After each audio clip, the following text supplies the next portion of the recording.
உடைய திரைத்துறை அனுபவம் தொடங்கிய காலகட்டத்திலிருந்து அரசியல் பேசிய காலகட்டத்திலிருந்து நான் சந்தித்திராத ஒரு புதிய மேடை இது. எனக்கு ஒரு புது அனுபவம் இந்த மேடை. படம் பற்றி பேசுகிறதா, நடந்துட்டுருக்கிற பிரச்சனை பற்றி பேசுகிறதா,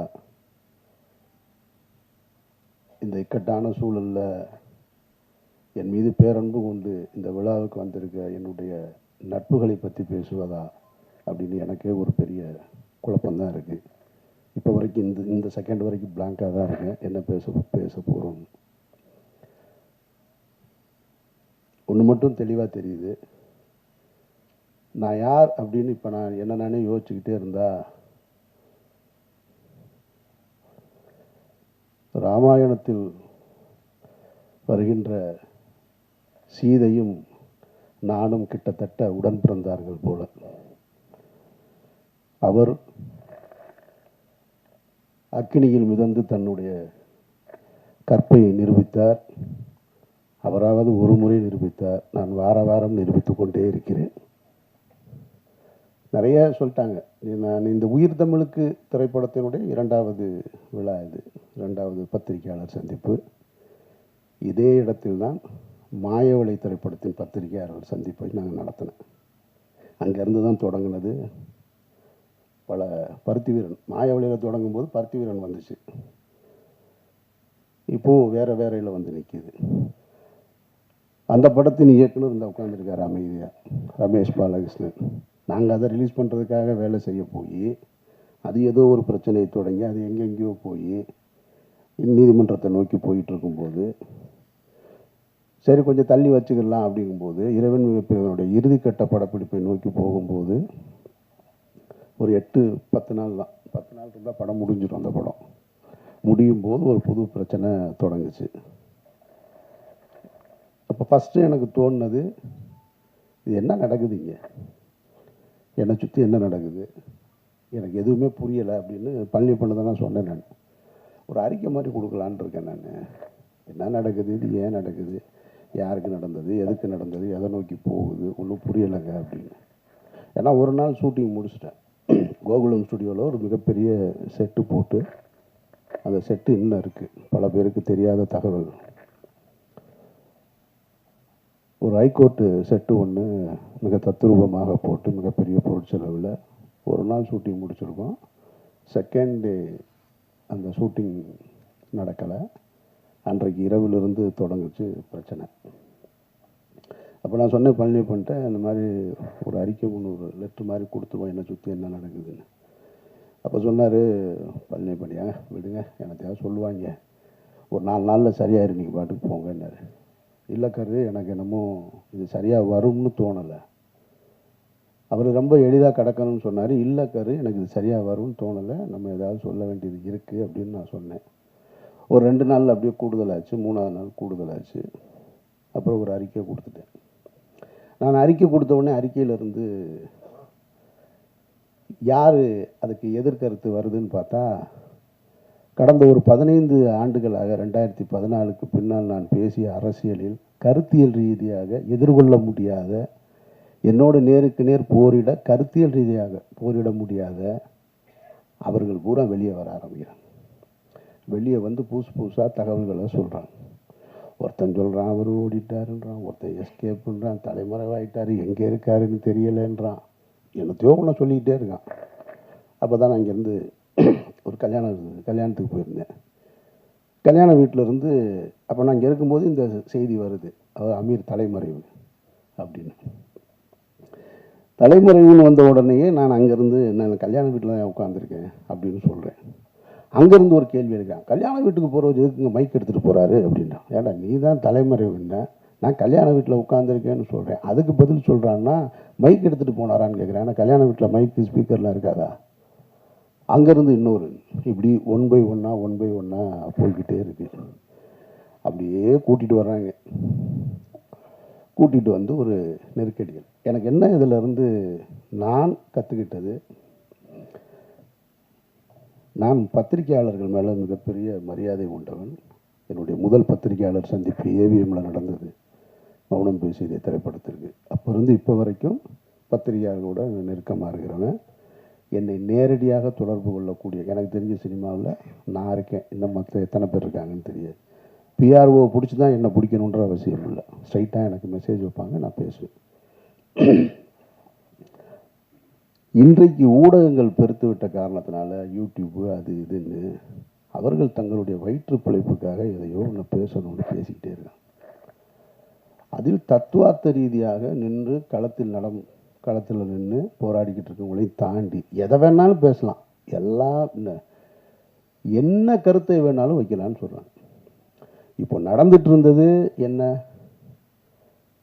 இறைவன் மிகப்பெரியவன் திரைப்படத்தின் தயாரிப்பாளர் என்னோடு உறவாக இருந்தவர், நான் தம்பி என்று பொதுவெளியில் அன்போடு அழைத்தவர் ஒரு பெரிய குற்றச்சாட்டில் அவர் பின்னணியில் வச்சுருக்காங்க. இதில் எதையாவது நான் மறுக்க முடியுமா? அவர் யாருன்னே எனக்கு தெரியாதுங்க, அவரை நான் பார்த்ததே இல்லைங்க அப்படின்னு சொல்ல முடியுமா? சொல்ல முடியாது. அவர் எனக்கு தெரியும். எவ்வளோ வருஷமாக தெரியும்? 10 ஆண்டுகளாக தெரியும். அவருக்கும் எனக்கும் தொடர்பு இருக்கா? ஆமாம், அவருக்கு எனக்கும் தொடர்பு இருக்குது. நீங்கள் சொல்கின்ற அவர் மீது சாட்டுகிற குற்றத்தோடு தொடர்பு இருக்கான்னு கேட்டால் இல்லைடா வெண்ணெய்களான்னு தைரியமாக சொல்லுவேன். அந்த தைரியமும் திமிரும் எப்பயுமே என்கிட்ட இருந்துக்கிட்டே இருக்கும். அப்போ நீ குற்றச்சாட்டை நீ அந்த சந்தேக நிழல் என் மீது விழவில்லது தப்பு கிடையாது. ஆனால் தீர்ப்பு எழுதுறீங்க பாருங்கள், அது ரொம்ப ஆபத்தானது. அந்த தீர்ப்பை எழுதுவதற்கு உங்களுக்கு யார் அந்த அதிகாரம் கொடுத்தது? நீதிமன்றமா? நீங்கள்லாம் நீதிபதிகளா? எந்த அடிப்படையில் கொடுக்குறீங்க? தினம் ஒரு செய்தி, தினம் ஒரு செய்தி, தினம் ஒரு செய்தி. அமீர்ன்றது 2007 பருத்திவரனை முடிச்சுட்டு அன்றைக்கு கமல் சார் படம் பண்ணணும்னு சொன்னார், ரஜினி சார் படம் பண்ணணும்னு சொன்னார். நான் ஹீரோக்களோடு பயணிக்காமல் நான் ஒரு பாதையை தேர்ந்தெடுத்து நான் எனக்கான வாழ்க்கையை வாழணும்னு வாழ்ந்துட்டு இருந்தேன். பணம் சம்பாதிப்பதா எனக்கு நோக்கம். சாபர் ஒருத்தன் தான் தமிழ்நாட்டிலே பணக்காரனா? நான் கேட்குறேன். என்னென்னமோ சொல்கிறான். ஒரு வரமுறை வேணாமா? அவர் போடுற டிஷர்ட் 5000 ரூபாங்க. சாப்பர் வந்ததுக்கப்புறம் தாங்க அவர் வாழ்க்கை எப்படி ஆச்சு. டேய், அவன் வந்தது எனக்கு 2014. நான் 2004 படம் எடுத்தேன் தெரியுமா? ராம்னு ஒரு படம். இதே பழனியப்பன் தான் சொன்னார் அவருடைய ஒரு நிகழ்ச்சியில். எனக்கு தெரிஞ்சு தமிழ்நாட்டில் யாரும் செய்ய மாட்டாங்க. விரும்மாண்டி படம் திரைப்படத்தை பார்க்கறதுக்காக ராம் ஷூட்டிங்கை நிறுத்திட்டு கீழே மதுரை அம்பியா தேட்டரில் விரும்மாண்டி படத்தை பார்த்துட்டு போய் 2 லட்ச ரூபா செலவு பண்ணுவேன் நான். என்னை பற்றி என்ன தெரியும் உங்களுக்கு? அவர் வந்த நம்ம திரைத்துறைக்கு வந்திருக்கோம். திரைத்துறைக்கு வந்தவுடனே என்ன செய்வோம்? தொடக்க காலகட்டத்தில் எப்படி கஷ்டப்பட்டோம் அவர் சொன்னார் இல்லையா? அதுபோல் நான் சென்னையில் எக்மோரில் படுத்திருந்தோம், நானும் பாலாவும். அங்கே கஷ்டப்பட்டோம், இங்கே கஷ்டப்பட்டோன்னொடனே இவங்க நினச்சினாங்க பஞ்சம் பிழைக்க வந்தவங்கன்னு. பஞ்சம் பிழைக்க வந்தவர்கள் இல்லை, சினிமாவின் மீது ஏற்பட்ட விருப்பத்தினால் வீட்டில் காசு வாங்காமல் சுயமரியாதையோடு ஓடி வந்தவங்க நாங்கள். இதை பலமுறை சொல்கிறேன். பலமுறை சொன்ன உடனே நான் ஒரு நேர்காணலில் சொல்கிறேன், இல்லைங்க இந்த மாதிரி இருக்குது, இல்லை அவரோட நீங்கள் இங்கே தொடர்பு இருக்குது. ஆமாம் இருக்குது. உங்களுக்கு எப்படி வருமானம் வருதுன்னா, இவங்க என்ன இன்கம் டேக்ஸ் ஆஃபீஸரா? இடி டிபார்ட்மெண்ட் ஆவீங்க, இவங்களுக்கு நான் வருமானத்தையும் சொல்லணுமா? இது என்ன நியாயம் இருக்குது? ஒருத்தர் குற்றவாளி, குற்றம் சாட்டப்பட்டவர், அவரோட நீங்கள் தொடர்பில் இருந்திருக்கீங்க, உங்களுக்கு அவருக்கு என்ன இருக்குது அப்படின்னு கேட்டால் பதில் சொல்ல போகிறோம், அவ்வளோதான். நான் என் கூட பிறந்த அண்ணன் இன்னைக்கு கான்ட்ராக்டராக இருக்கார், ஒரு அண்ணன் லாயராக இருக்கார். அவர்கள் சொத்து வாங்கினா கூட நீங்கள் எப்படி வாங்கினேன்னு போய் கேட்பேன் நான். எங்கள் அண்ணன் கான்ட்ராக்டர், என்ன கான்ட்ராக்டர்னு கேட்டால் இப்போ அவர் என்ன டெண்டர் எடுத்திருக்காருன்னு கேட்டால் எனக்கு தெரியாது. இன்னொருத்தருடைய விஷயத்தை தெரிஞ்சுக்க வேண்டிய அவசியம் எனக்கு எங்கே இருக்குது? அது எது தேவையா எனக்கு? பழனியப்பன் சொன்ன மாதிரி நானும் அவரும் ஜனாவும் பேசியிருக்கோம். எதையாவது பேசியிருக்கோமா? நீங்கள் என்ன பண்ணுறீங்க, நீங்கள் என்ன பண்ணுறீங்க, அதெல்லாம் எங்கள் வேலை கிடையாது. நான் எப்படி இருக்கிறேன்? நான் ஒரு இறை நம்பிக்கையோடு இருக்கேன். அவர் ஒரு பெரியாரிஸ்டாக இருக்கார், ஜனநாதன் ஒரு கம்யூனிஸ்டாக இருக்கார். 3 பேரும் ஒன்றா இருந்தோம். என்றைக்காவது வேறு ஏதாவது நாங்கள் கருத்துக்களை பேசியிருக்கோமா? பணம் எப்படி சம்பாதிக்கிறேன்னு? பணம் சம்பாதிக்கிறதுக்காக வரல நான். பணம் சம்பாதிக்கிறதுக்கு நான் வரலை. என் வாழ்க்கையை என் விருப்பம் போல் வாழணும்னு இந்த நிமிஷம் வரைக்கும் நான் ஆசைப்பட்டுக்கிட்டு இருக்கேன். இப்போ சொன்னாங்க பாருங்கள், இந்த படத்துக்கு பின்னாடி நான் நிறையா படம் பண்ணுவேன் அது இதுன்னு. நான் இப்பவும் சொல்கிறேன், நான் இந்த படத்தை நம்பி இல்லை, உயிர் தமிழுக்கு நம்பி இல்லை, மாயவளையை நம்பி இல்லை, இறைவன் மிகப்பெரியவனை நம்பி இல்லை, சந்தனத்தேவனை நம்பி இல்லை. நான் ஒரு மனிதனாக வாழணும்னு ஆசைப்பட்டு என்னுடைய கடைசி காலம் வரைக்கும் நான் விரும்பிய வாழ்க்கையை வாழணும்னு ஆசைப்பட்றேன். என் வாழ்க்கையை நான் அப்படி தான் பயணிக்கிறேன் நினைக்கிறேன். சினிமாக்காரனாக பயணிக்கணும், பெரிய தொழிலதிபராக வாழணும், கார் வாங்கணும், பங்களா வாங்கணும், ஒரு நாளும் ஆசைப்பட்டதில்லை. சிக்கலான காலகட்டத்தில் இப்போ நீங்கள் எல்லாம் சொல்லியிருப்பாங்க. அவருக்கு ஒருத்தன் சொல்கிறான் 10 ஆண்டுகளாக அவருடைய குடும்ப செலவு பூரா அவர் தான் பார்த்துக்கிறார், ஒருத்தன் ஆஃபீஸ் அவர் தான் ரன் பண்ணுறாங்க, என்னென்னமோ சொல்கிறேன். இந்த இருக்கான் எங்கள் அண்ணன் இந்த கூட்டத்துக்குள்ளே எங்கேயோ உட்காந்துருக்கான். அவன் கேட்குறான், இல்லையா கடந்த 10 நாளில் நான் என்ன செஞ்சிட்ருக்கேன் தெரியுங்களா? டெல்லி விசாரணை, என்சிபி விசாரணை, இடி விசாரணை, இதுக்கு நடுவுலலாம் தினம் ஏதாவது ஒரு கடைக்கு போய் பர்ச்சேஸ் பண்ணிக்கிட்டே இருக்கேன். ஒரு 4 ஜீன்ஸ் வாங்க, 4 சட்டை வாங்க, 4 ஜீன்ஸ் வாங்க, சட்டை வாங்க. அவன் கேட்டான், என்ன சார் டெய்லி போகிறீங்க, ஏதாவது வாங்கிட்டு வர்றீங்க, என்ன பண்ணுறதுன்னு தெரில. குடிக்கிற பழக்கம் இருந்தால் குடிக்கலாம், இல்லை வேறு எங்கேயாவது ஒரு அவுட்லெட் இருந்தால் அங்கே போகலாம். ஒன்றும் கிடையாது. நான் போகிறேன் வாங்குறேன் வர்றேன். இன்னொருத்தரை நம்பி, இன்னொருத்தருடைய பணத்தை நம்பி, அதுவும் குற்ற பின்னணியோடு இருக்கிறவரை நம்பி வாழ வேண்டிய நிர்பந்தம் எனக்கு ஏற்படும். நான் அப்படி ஒரு வாழ்க்கையை வாழணும்னு விரும்பவும் இல்லை. இதையெல்லாம் உங்ககிட்ட சொல்லி நான் நிரபராதி, என்னை நீங்கள் நம்புங்க அப்படின்றதுக்காகவும் சொல்லலை. நான் யாருடைய பொருத்தத்தையும் விரும்பி வாழலை, என்னுடைய இறைவனுடைய பொருத்தத்தை விரும்பி தான் வாழ்கிறேன். ஒரு உண்மையான மனிதர்களுக்கு கஷ்டம் ஏற்படும் போது எல்லாரும் என்ன நினைப்பாங்க தெரியுமா? எனக்கு மட்டும் ஏன் இப்படி நடக்குது அப்படின்னு கேட்டால் அவன் அவநம்பிக்கையாளு. எனக்கு ஏன் நடந்ததுன்னு நின்று யோசிக்கிறான் பாருங்க, அவன் தான் இறை நம்பிக்கையாளு. நான் இறை நம்பிக்கையாளு, நான் அவநம்பிக்கையாளன் இல்லை. எனக்கு இது ஏன் நடந்துச்சுன்னு தான் நின்று யோசிக்கிறேன். நான் எந்த இடத்துல தவறுன்னு, எந்த இடத்துல நான் இந்த தடம் மாற ஒரு சூழல் வந்தது, ஏன் இந்த இந்த குற்றப்பின்னணியோட சந்தேக நிழல் என் மேலே விழுகுது, அப்படி தான் நான் பார்த்துட்டு. அதனால் நான் என்னை இங்கிருந்து இன்னும் சரி செய்து கொள்ள வேண்டிய பொறுப்பு இருக்குது. அதனால் நிறைய நான் அதை நோக்கி தான் பயணிக்கிறேனே தவிர மற்றபடி எதுவுமே என் மைண்டில் கிடையாது. அப்புறம் இந்த யூடியூப்பில் நான் பார்த்த விஷயங்களை பார்க்கும்போது எனக்கு என்னென்னா, கொஞ்ச நாளைக்கு இதை பார்க்காம இருக்கிறது நிம்மதியாக இருக்குன்ட்டு. ஒருத்தன் கூட உண்மை பேசலைங்க, அதுதான் பெரிய கொடுமை. சொல்கிறது பூரா பொய் பொய் பொய் பொய், அவ்வளவுமா பொய். ஏதாவது 1 2ல் ஒருத்தன் சொன்னான், எனக்கு சோர்ஸ் டெல்லியிலேருந்து வந்துருச்சுன்னா. சோர்ஸ் வருதுன்றான். எனக்கு சம்மன் வந்ததே பல பேருக்கு தெரியாது. அதை என்னோட வக்கீல் வெளியே சொன்னதுக்கப்புறம் தான் தெரியும். ஆனால் இவன் சொல்கிறான் சோர்ஸ் நான் இரு. அவர் ஒரு 2 பேர் உட்காந்துக்கிறாங்க. கேட்டால் அவங்கெல்லாம் புலனாய்வு புலிகலாம். ஒரு 2 பேர் உட்காந்துக்கிறான். எதுக்கு இருக்க ஒரு கேள்வி கேட்குறாரு. இவர் மடியில் 2 பேப்பர்ஸாக வச்சுருக்கா. அப்படி எடுத்து பார்த்துட்டு, அப்படியா அவனுக்கு வந்திருக்கா, அது என்னன்னு நான் சொல்கிறேன். நான் எனக்கு ஒரு ஆள் மாதிரி தான் சொன்னாங்க. அப்போ நான் நைட் டெல்லியில் பேசிட்டு சொல்கிறேன் அப்படின்ட்டான். சரி, உண்மையிலேயே டெல்லியிலேருந்து அவனுக்கு சோர்ஸ் இருக்கும் போல் இருக்குன்னா, அவனுக்கு தேனியில் அரெஸ்ட் பண்ண போகிறதே தெரியல. அதுதான் பெரிய கொடுமை. சரி, மடியில் 2 4 பேப்பர் இருக்குது, என்னடா பரட்டி பார்த்து ஏதோ சொல்கிறான் போல இருக்குது. சரி, ஏதோ இதிலிருந்து வந்திருக்கும் போல இருக்குது. இருக்கலாம் இல்லையா? ஏதோ காவல்துறையில் இருந்தா சொல்கிறாங்க, ஏதோ உளவுத்துறையில் இருந்தால் சொல்கிறாங்க. உண்மையிலே சோர்ஸ்லேருந்து வந்து விசாரணை பார்த்தா அவர் படித்து சொன்னது தினமலர் பேப்பர். ஐய, இவ்வளவு அபத்தமாக இருக்கும். இதை தினம் 2 லட்சம் பேர் பார்க்கலாம். அதுதான் பெரிய கொடுமை. ஒரு பொய் செய்தியை தினம் 2 லட்சம் பேர் நீங்கள் பார்த்து, அதில் கீழே பார்த்தீங்கன்னா எப்போ அமீரை கைது செய்வீங்க, எப்போ அமீரை கைது செய்வீங்க. இப்போ கடைசியாக நேற்று ஒருத்தன் கேட்டிருக்கான், ஏங்க நாங்கள் 3 மாதமாக வெயிட் பண்ணுறோம், அமீரை கைது பண்ணவே மாட்டேன்னு. அவன் அவ்வளவு ஆவலாக இருக்கான் என் மேலே. சரி, நாங்கள் என்ன கைது, நான் என்ன சிறைக்கு என்ன புதுசா? சிறைக்கு போக அப்பவும் தயாராக இருந்தேன், இப்பவும் தயாராக இருக்கேன். ஆனால் நான் வெறுக்கிற ஒரு குற்றத்தில் என்னை தொடர்புபடுத்துவதை நான் கொஞ்சம் கில்ட்டியாக ஃபீல் பண்ணுறேன். அதை தான் கரு சொன்னார். அவருக்குள்ள வேதனை இல்லாமல் இல்லை, இருக்குது. ஏன்னா அதனால் என்னுடைய குடும்பம் பாதிக்கப்படுது. அமீர்ன்றவங்க தனிப்பட்ட என்னை நீ என்ன வேணாலும் பண்ணலாம்ல. ஒரு குற்றத்தை சுமத்தும் பொழுது, ஒரு தன்னுடைய மகளுக்கு திருமணத்தை ஏற்படுத்திட்டு இருக்கிற வயசில் ஒரு பெரியவர்னு வச்சுங்களேன், ஒரு கஷ்ட காலம். அவர் தன்னுடைய மகளுடைய திருமணத்தை போராடி கொண்டு ஒரு இடத்துல நிறுத்துறாரு.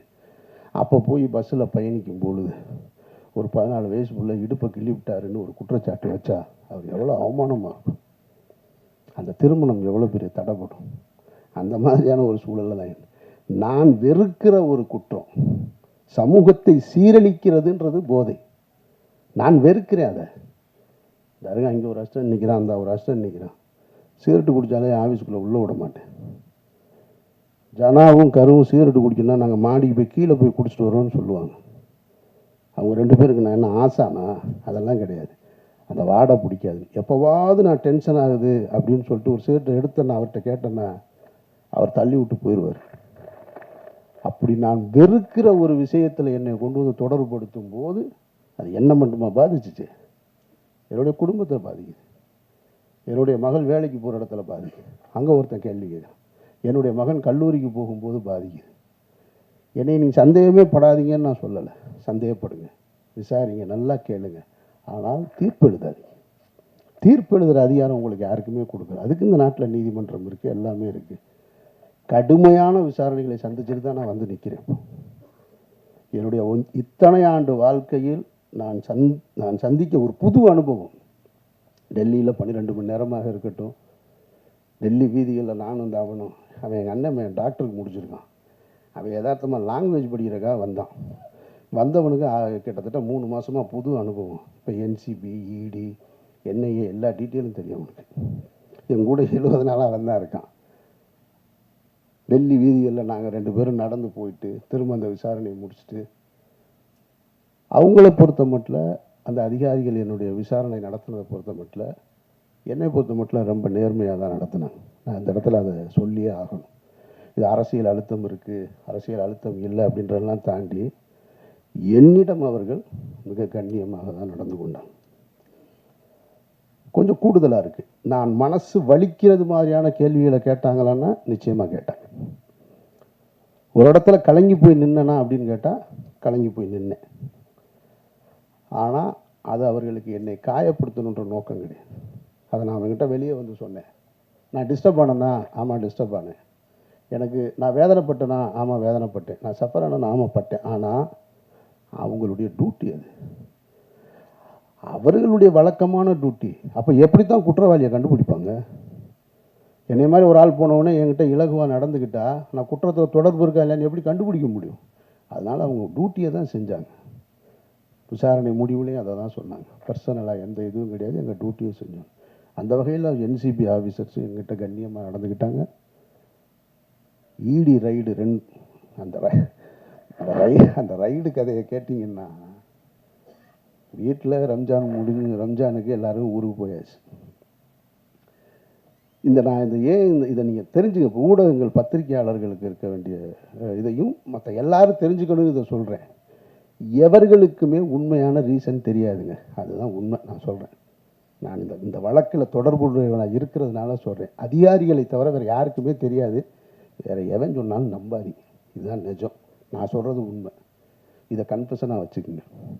ஏன்னா எனக்கு முதல் சம்மன் வந்தது பாருங்கள், அதுவே யாருக்கும் தெரியாது. அது ஒரு வக்கீல் வெளியே போய் சொன்னதுனால தான் தெரியும். உடனே இவங்க என்ன பண்ணுறாங்கன்னா, அமீர் ரமலான் முடித்து விட்டு வருவதாக என்சிபி அதிகாரிகளிடம் சொன்னார், இந்த நேரத்தில் என்னை விசாரிக்க வேணான்னு கேட்டாருன்னு இதெல்லாம் தலைப்பு செய்தியாக ஓடுதுங்க. அப்போ இந்த மக்களுக்கு எது செய்தி? அப்போ உண்மையே செய்தியாக வராதா? நான் கேட்காத ஒன்று. 2ஆம் தேதி எனக்கு ஃபஸ்ட்டு சம்மன். அப்படி ஒன்று நான் கேட்கவே இல்லை. நான் 2ஆம் தேதி போயிட்டேன், டெல்லி போயிட்டேன். காலையில் முதல் நாளாக நாங்கள் போய் உட்கார்ந்தோம். ஒரு 12 மணி நேரம் விசாரணை முடிச்சு வந்தாச்சு.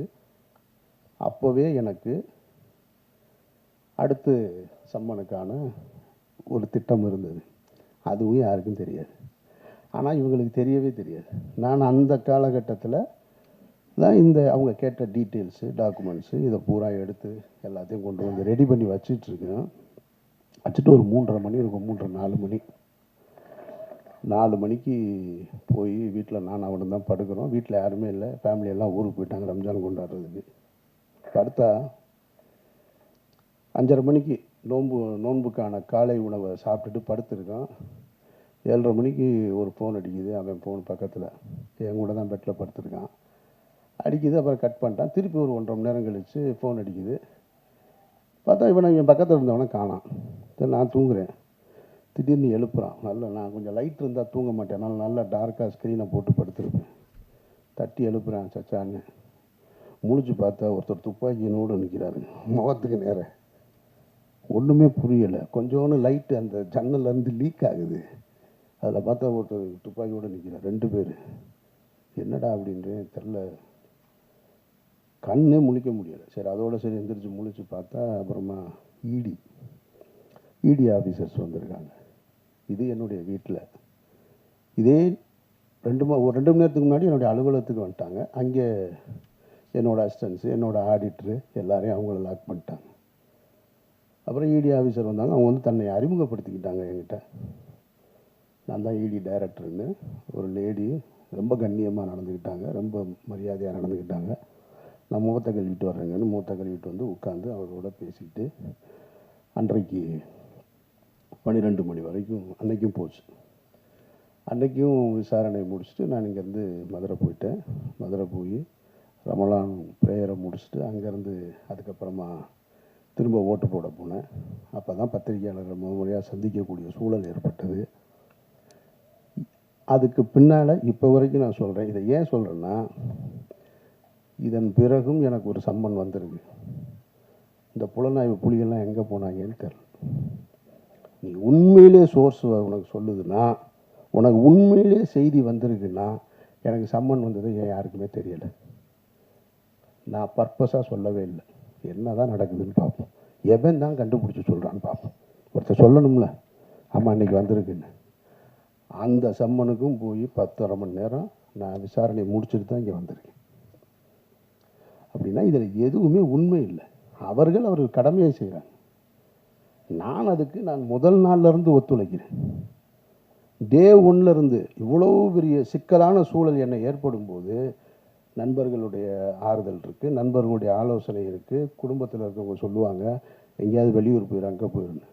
டே 1லேருந்து என்னோடய ஆஃபீஸில் தான் இருக்கேன். நான் இங்கே தான் இருப்பேன். இந்த வழக்கு முடிகிற வரைக்கும் நான் இங்கே தான் இருப்பேன். இந்த வழக்கை முடிச்சுட்டு தான் நான் வெளியில் வருவேன். நான் என்கிட்ட என்ன இருக்குது எடுத்துகிட்டு போகிறதுக்கு? என்கிட்ட ஒன்றும் இல்லை. நான் நேர்மையும் உண்மையுமா இருக்கேன். என்ன உங்களால் எதிர்கொள்ள முடியலை, என்னுடைய கேள்விக்கு உங்கள்கிட்ட பதில் இல்லை. நான் எடுத்து முன் வைக்கிறதுக்கு. அதனால் நீங்கள் என்னை குற்றவாளியாக்க ட்ரை பண்ணிக்கிட்டே இருக்கீங்க. நீங்கள் குற்றவாளி ஆக்கிட்டால் உடனே நான் குற்றவாளி ஆயிடுவேனா? பட் நான் தாங்கிக்கிறேன். வீட்டில் தாங்கலை, மகளுக்கும் மகனுக்கும் ஒரு அழுத்தம் ஏற்பட்டது.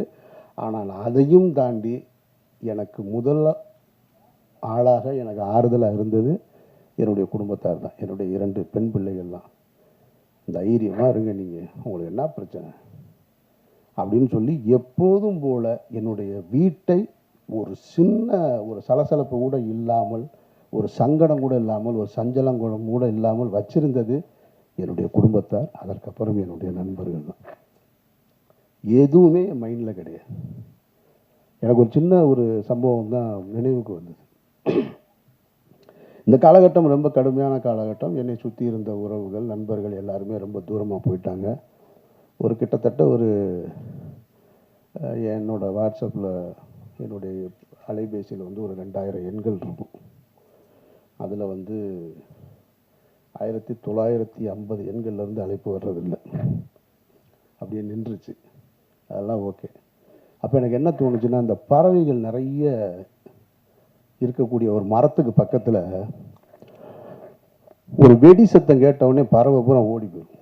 அந்த மரத்தில் எதுவுமே இருக்காது, எல்லாம் அப்படின்ற செகண்டில் காணாமல் போயிடும். அப்புறம் போனதுக்கப்புறம் சில பறவைகள் மட்டும் வரும். சில முதல்ல இருந்த 500 இருந்துச்சுன்னா வராது, ஒரு 50 தான் வரும். அதுபோல் என்னுடைய வாழ்க்கையில் எனக்கு நடந்த இந்த நிகழ்வில் டமால்னு ஒரு வெடி சத்தம் கேட்டவுடனே டமால் எல்லோரும் ஓடிட்டாங்க. அப்புறமா அந்த பறவை போல என்னுடைய நண்பர்கள் என்னை யோசித்து, அது மரத்து மேலே உள்ள தப்பா, வெடி போட்டவன் தப்புன்னு சொல்லி அந்த மரத்தில் பறவைகள் இருப்பது போல் என்னுடைய நண்பர்கள் என்னை தேடி வந்துக்கிட்டு இருக்காங்க. டே 1லேருந்து அந்த ஒரு நாள் தான் அந்த ஷாக்கிங். 2வது நாள் யாருக்குமே எதை பற்றின கவலையும் இல்லை, என்னோடு இருக்காங்க. ஆனால் இன்னும் பறந்து போன பறவைகள், ஒருவேளை இவனே வெடியை ஏற்பாடு பண்ணியிருப்பானு மரத்தை சந்தேகப்படுவதை போல தூரமாக நிற்கிறவங்க இருக்காங்க. அந்த அன்பு நண்பர்களுக்கு நான் கேட்டுக்கிறது, அங்கேயே இருங்க, தயவு செஞ்சு வந்துடுறாங்க. உங்களை நான் வேண்டி விரும்பி கேட்குறேன், அங்கேயே இருங்க, வந்துடாதீங்க. உங்களிடமிருந்து பெறுவதற்கு எனக்கு ஒன்றுமே கிடையாது. இந்த காலகட்டத்தில் என்னுடைய அனுமதி பெறாமலோ எங்கேயோ சுப்பிரமணிய சிவா அவர் இன்டர்வியூ கொடுக்குறான். எனக்கு அண்ணனை தெரியும், அவர் அந்த மாதிரியான ஆள் இல்லைன்னு. அண்ணன் செந்தமிழன் சீமான் ஒரு இன்டர்வியூ கொடுக்குறாரு, அவனை எனக்கு நல்லா தெரியும். அந்த வார்த்தை தான் ரொம்ப கடுமையான வார்த்தை. அவன் எனக்கு ஓட்டு போட மாட்டான், அவன் திமுக ஆதரவு நிலைப்பாட்டை எடுப்பான், ஆனாலும் சொல்கிறேன் அவன் நல்லவன், அவனுக்கு நல்லா தெரியும் அப்படின்னு. இதுதான் நான் சம்பாரிச்சிருக்கிறது. வெற்றிமாறனாக இருக்கட்டும், பழனியப்பனாக இருக்கட்டும், அண்ணாச்சியாக இருக்கட்டும், பிரபு சார் சொல்லுங்கள் சார் நான் என்ன சார் செய்யணும், அதெல்லாம் ஒன்றும் வேணும். நான் பாட்டுக்கு அமைதியாக என்னுடைய பயணத்தை இந்த இடத்த நான் கடந்து போகிறேன், என்னை விட்டுருங்க, ஒன்றும் வேணும் எனக்கு. நீங்கள் எப்பவும் நான் அழைச்சா வர்றீங்க இல்லையா, அது போதும். ஸ்நேகனாக இருக்கட்டும், பொன்வரன் சார் தான், இவர் 10 மணிக்கு படுத்துருவார், 9:30 மணிக்கு மேலே ஃபோன் பண்ணால் எடுக்க மாட்டார். ஒரு நாள் 12 மணிக்கு கூப்பிட்றாரு, ஒரு 10 நாளைக்கு முன்னாடி. என்ன சார் 12 மணி, எனக்கு பதட்டத்தில் தான் ஃபோன் எடுத்து, ஏன்னா 12 மணிக்கு கூப்பிட்றாரு அப்படின்னு சொல்லிட்டு. நீங்கள் வந்து ₹1,00,000 கொடுத்தாலும் வரமாட்டார் 10 மணிக்கு மேலே. என்ன சார், இல்லை படுத்தேன், தூக்கமே வரல, எனக்கு உங்களை பற்றின நினைவாகவே இருக்குது, இவ்வளவு பிரச்சனைகள் எப்படி நீங்கள் அப்படின்னாரு. சார் நீங்கள் ஏன் சார் அதை நினச்சிக்கிட்டு 12 மணி வரைக்கும் தூங்காமல் இருக்கீங்க, தூங்குங்க சார் அப்படின்னு சொல்கிறேன். சரி நீங்கள் என்ன செய்றீங்க, எங்கே இருக்கீங்கன்னாரு. நான் திருநெல்வேலிக்கு ஒரு கல்யாணத்துக்கு போயிட்டுருக்கேன் சார்னு. ஓ ஒன்றே நினச்சி நான் தூங்காமல் இருக்கேன், நீ கல்யாணத்துக்கு போயிருக்கு, வேறு என்ன சார் செய்ய சொல்கிறீங்க. ஒரு நண்பர் ரொம்ப விரும்பி கூப்பிட்றாரு, நான் பாட்டுக்கு போயிட்டு வருவோம் பெண்ணை, நான் காரில் கல்யாணத்துக்கு போயிட்டுருந்தேன். அதனால் நான் என்னுடைய வாழ்க்கையை தான் வாழ்ந்துகிட்ருக்கேன். இந்த வழக்கு அது இது இதெல்லாம் வாழ்க்கையில் இதுவும் கடந்து போகும்னு நான் ரொம்ப நினைக்கிறவன். அதனால் இது யாரையும் குற்றம் சொல்வதற்காக இல்லை, இதுவும் கடந்து போகும் தான் என்னை பொறுத்த மட்டும். எல்லாத்தையும் பார்க்கணும், நான் இதையும் பார்த்துக்கிட்டு இருக்கேன், அந்த வகையில் தான் நான் பார்த்துட்ருக்கேன். விசாரணையில் என் மீது எந்த அழுத்தமும் கிடையாது. என்னை விசாரித்த NCB அதிகாரிகளாக இருக்கட்டும், ED ஆஃபீஸர்ஸாக இருக்கட்டும், மிக கண்ணியமாக நடந்துக்கிட்டாங்க. அவர்களுக்கு என்னுடைய நன்றியை நான் தெரிவிச்சுக்கிறேன். மற்றபடி இந்த படத்தை பற்றி சொல்லணும்னா, இன்றைக்கி காலையில் ஒரு விமர்சனம் பார்த்தேன், ஒரு முக்கியமான ஒரு யூடியூபருடைய விமர்சனம் ஒரு திரைப்படத்தை பற்றி. அதில் ஒரு வரி சொன்னார் அவர், இந்த படத்தை வந்து நாங்கள் இது பெரிய கலைநயத்தோடு இருக்கோம், இது பெரிய காவியமாக இருக்கும்னு நினச்சிலாம் நாங்கள் உள்ளே வரல, போனால் 4 இடத்துல சிரிச்சுட்டு வரலான்னு நம்பித்தான் வந்தேன், கடைசியில் அதை கூட ஏமாற்றி விட்டாங்க அவங்க அப்படின்னு ஒரு வரி. அந்த வரி எனக்கு ரொம்ப பிடிச்சிருந்தது. அதனால் இந்த படமும் பெரிய கலைநயத்தோடு இருக்கும், காவியத்தோடு இருக்கும்லாம் வர வேணாம் நீங்கள், ஆனால் 4 இடம் சிரிக்கலான்ற நம்பிக்கையோடு வாங்க, அதுக்கு இந்த படம் உத்தரவாதமாக இருக்குது. இப்பவும் இந்த மாதிரியான ஒரு சூழலில், அதுதான் ரொம்ப முக்கியமாக நான் நன்றி சொல்ல வேண்டியது இருக்குது. இந்த மாதிரியான ஒரு சூழலில் என்னோடு உறவு கொண்ட, என் மீது நம்பிக்கை வைத்து என் மீது அன்பு கொண்ட நண்பர்கள் என் கூட நிற்கிறது போல், இவ்வளவு ஒரு சிக்கலான காலகட்டத்தில் இந்த திரைப்படத்தை வந்து திரையரங்கி கொண்டு வருவதற்காக முழு முயற்சி எடுத்த ஆதம்பாபாவிற்கு என்னுடைய நன்றி. ஏன்னா என்னுடைய மாயவளை வருமா இல்லையான்னு எனக்கே தெரியலை இன்னும். நானும் கவலைப்படல, என் டைரக்டரும் கவலைப்படல, நாங்கள் பாட்டுக்கு இருக்கோம், அது வரட்டும், வரும்போது பார்த்துக்குருவோம். மாயவளை படம் பிரபு பார்த்துட்டாப்புல, பேசும்போது அது மறந்துட்டாப்புலன்னு நினைக்கிறேன் நான். ஆமாம். மற்றபடி சாந்தினி அது எப்பயுமே இப்படி தான் சிரிச்சுக்கிட்டே இருப்பாங்க. நல்ல ஒரு இன்வால்மெண்ட் உள்ள ஒரு ஆர்டிஸ்ட்டு. நல்ல இன்னும் எனக்கு ஒரு தனிப்பட்ட முறையில் ஒரு ரசிகனாக என்கிட்ட இந்த படம் எப்படி இருக்குன்னு கேட்டிங்கன்னா, அவர் தயாரிப்பாளர் கோச்சிக்க மாட்டாருன்ற நம்பிக்கையில் சொல்கிறேன். நான் ராம் திரைப்படத்தை எடுத்துகிட்டு அந்த திரைப்படத்தை அன்றைக்கி இருக்கக்கூடிய மிகப்பெரிய ஒரு விமர்சகர் வந்து ஒரு தொலைக்காட்சி, பேர் சொல்லலை, நீங்கள் யூகம் பண்ணி கண்டுபிடிச்சிருவீங்க, அவர் பண்ணுவார். ஒரு டிவியில் வந்து பண்ணிகிட்டு இருக்கும்போது ராம் திரைப்படத்தை என்கிட்ட, அதாவது படங்கள் வந்து முதல் வாரம் விமர்சனம் பண்ணால் தான் அதுக்கு பேர் விமர்சனம். என் படத்தை 5ஆவது வாரத்துக்கு விமர்சனத்துக்கு கூப்பிட்டு போகிறார். நானும் சரி அவர் மேலே இருக்கிற மரியாதையில் பெரிய பத்திரிகையாளர், பெரிய தொலைக்காட்சின்னு அவரை நம்பி போகிறேன். அவர் என்னை வந்து அவருடைய அறிவை பூரா என் மீது திணிக்கிறார், தன்னுடைய புத்திசாலித்தனத்தை எல்லாம். இந்த படத்தை நீங்கள் வந்து அது ஒரு ஆல்பர்ட் தேட்டரில் வச்சு அப்படி நான் அவர் நடந்து போயிட்டே இருக்கிறோம், அந்த மாதிரி எடுத்துகிட்டு இருக்காரு. அவர் கேட்குறாரு, நான் பதறி போய் பதில் சொல்வேன்னு அவர் நினைக்கிறாரு. இந்த படத்தில் இந்த இடத்த தப்பு பண்ணியிருக்கோம், இப்போ சரியாக பண்ணியிருக்கோம், அந்த மாதிரி எதுவும் உங்களுக்கு தோணுதான்னாரு. சார் தப்பாக தான் சார் பண்ணியிருக்கேன், இது என்ன தோணுதான்னு வேறு கேட்குறீங்கன்னு. அவர் ஒன்று இல்லை இல்லை ரெக்கார்ட் ஆகிக்கிட்டு இருக்கு, நீங்கள் மாற்றி சொல்லலான்னாரு. நான் என் ரிசல்ட்டு தான் சார் சொல்கிறேன். படம் வந்து தொண்டியில் தூக்கிட்டாங்க. ராமநாதபுரத்து பக்கத்தில் இருக்க தொண்டியில் படம் 3வது வாரமே எடுத்துட்டாங்க ராமு. இவர் 5வது வாரம் விமர்சனம் பண்ணிகிட்டு இருக்கு. இனிமேல் நீங்கள் பண்ணுனா என்ன, பண்ணலைன்னா எனக்கு என்னங்க இந்த படம்னு கேட்டேன் நான். அவர் வந்து முதல் வாரம் பண்ணின படத்தை இப்போ நான் சொல்ல முடியாது, பெரிய சர்ச்சைக்குள்ளே வந்து நிற்கும். அந்த படம் ஒரு வாரத்திலே தூக்கிட்டாங்க. அந்த படத்தை தான் முதல் வாரத்துக்கு கொண்டு வர்றாரு. அவரும் ஒரு நேர்மையான விமர்சகர் அப்படின்னு அவரே சொல்லிக்கிறாங்க. அப்புறம் பருத்தி வீரனுக்கும் அதே பத்திரிகையாளர்கிட்ட தான் பருத்தி வீரனை சந்திக்கிறேன். பருத்தி வீரன்லையும் கேட்குறாரு, இந்த படம் வந்து நீங்கள் வந்து ஒரு ஆர்ட் ஃபார்மில் எடுத்து, அதாவது ஒரு ஆர்ட் பிரச்சனை என்னென்னா, என்னுடைய பெயர் பிரச்சனை உங்களுக்கு, என்னுடைய சிந்தனை பிரச்சனை உங்களுக்கு, அதுதான் பிரச்சனை. அங்கேருந்து தான் தொடங்குறாங்க. இது வந்து ஒரு ஆர்ட் ஃபார்மில் இருக்கிற மாதிரி இருக்குது, இது வந்து அப்படின்னு. சார் பக்கா கமர்ஷியல் படம் சார் இது அப்படின்னு. இல்லை இல்லை அப்படி சொல்லலாமா நீங்கள் அப்படின்னாரு. ஏங்க 10 பேர் சேர்ந்து கிராமத்தில் நான் ஒருத்தனை தாக்கணும்னா உடனே நினச்சான்னா தாக்கிடுவான். என் படத்தில் குஸ்தி களத்தில் சண்டை நடக்குது, ஒருத்தன் டைவ் அடித்து வர்றான், ஒருத்தன் இப்படி சுற்றி வர்றான், அப்படி சுற்றி வர்றான், இது கமர்ஷியல் படம் சார்ன்னு. அப்படி சொல்லுவீங்களா நீங்கள் என்னாரு? கமர்ஷியல் படம் எடுத்தால் கமர்ஷியல் படம் தானே சொல்ல முடியும். நானாக அதை ஆர்ட் ஃபிலிம்னு சொல்லிக்கிறதா, கிளாசிக்னு வேர்ல்டு கிளாசிக்னு சொல்லிக்கிறதா? மக்கள் சொல்லணும், நான் சொல்லி என்ன செய்ய? அதுபோல் இந்த படத்தை பார்த்து சாந்தினி காலையில் பார்த்துட்டு சூப்பராக இருக்குது, நாங்கள் அண்ணாச்சி பார்த்துட்டு நல்லா இருக்கிறாங்க, நீங்கள் சொல்லி என்ன செய்ய? இந்த காசு ஏதாவது வரப்போகுது ஆதம்பாவாவுக்கு? இவங்க 2 பேரும் சொல்லிக்கிடுவாங்களா படம் சூப்பராக இருக்குன்னு? அவரும் உடனே கேட்டுட்டு சாந்தினியே சொல்லிட்டாங்க படம் நல்லா இருக்குன்னு, ஒரு ஏரியா வேணால் வாங்கிக்கிற சொல்லுங்க, அண்ணாச்சிக்கு வேணா சிட்டியை எழுதி கூட.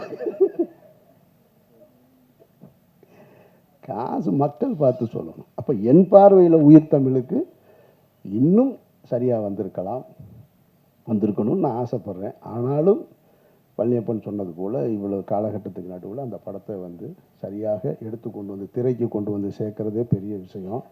இதில் பணம் வருது வரலை அதெல்லாம் இல்லை இங்கே பிரச்சனை.